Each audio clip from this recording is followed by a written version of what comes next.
So hello guys, welcome back to my YouTube channel. আমি LC Pritam, এই চ্যানেলের ওনার। আর তোমরা এখানে দেখতে পাবো হাসির হাসির কিছু রিপোর্টিং।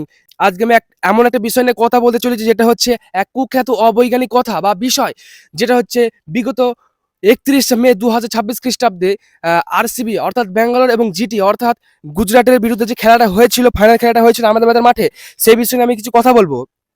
তা বলছে সে কুখ্যাত অবৈজ্ঞানিক বা ইমপ্র্যাকটিক্যাল কথাটা বোঝাচ্ছে যে, হ্যাঁ, এবং সেই বিষয়ের একটা প্রধান বৈশিষ্ট্য হলো যে কিছু কিছু টিম তারা নাকি তাদের বাপ পাল্টিয়ে আহ, গুজরাটকে সাপোর্ট করছিল। এবং এই ঘটনাক্রমে আমি তদন্ত লাগানোর চেষ্টা করছি, কিন্তু তদন্ত লাগাতে পারছিলাম না। তারপরে আমি ঘটনা সূত্র থেকে জানা গিয়েছিল যে ওই ফাইনালের সময় আরসিবির ফ্র্যাঞ্চাইজির অর্থাৎ আরসিবি বা ব্যাঙ্গালোরের ফ্যান বেঁচে থাকার সত্ত্বেও দেখছি নাকি গুজরাটের ফ্যান ফলোয়িং বেশি বেশি ছিল। এবং এই ঘটনা আমি তদন্ত লাগানোর জন্য আমি ভারতীয় ক্রিকেট বোর্ড অর্থাৎ বিসিসিআইকে এবং নাসাতে আমি এই তদন্তের তথ্যগুলো পাঠিয়েছিলাম। এবং তারপর থেকে জানা গিয়েছিল যে, হ্যাঁ, জানা গিয়েছিল যে সিএসকে মানে চেন্নাইয়ের কিছু কিছু সাপোর্টার তারা আহ, তাদের টিমের বাপ পাল্টিয়ে তারা নাকি আরসিবিকে হেড করার জন্য ফাইনালে এসেছিল, গুজরাটকে সাপোর্ট করার জন্য। কিন্তু একটা ভাবার বিষয় হলো যে ব্যাঙ্গালোরের ফ্র্যাঞ্চাইজির সর্বোচ্চ ফ্যান বেস থাকা সত্ত্বেও জিটির কি করে এত বেশি ফ্যান বেস হয়ে থাকে।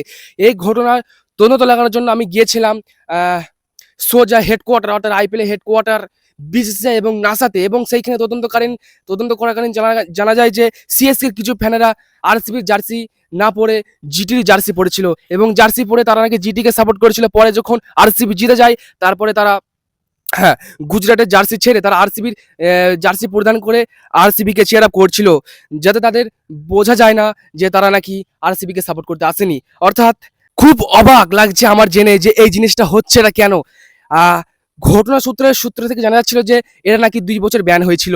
2 বছর ব্যান হওয়ার সাথে এদের কোনো লজ্জা না থাকার কারণেও তারা নাকি আরসিবিকে বারবার হেড করে যায়।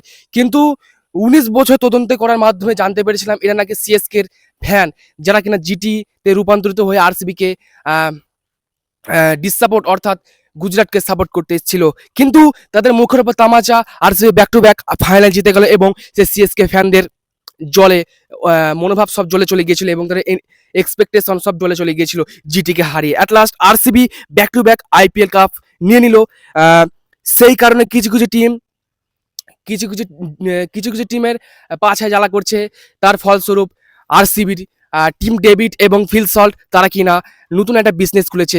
বিজনেসের নাম ঘটনা সূত্র থেকে জানা যাচ্ছে যে বোরনল এর ব্যবসা করছেন এবং বরফের ব্যবসা করছে, যাতে তাদের পাছায় লেগে যাওয়া সে জ্বালা যন্ত্রণাগুলি সব কমে যায় এবং তারা আবার আগের অবস্থায় ফিরে।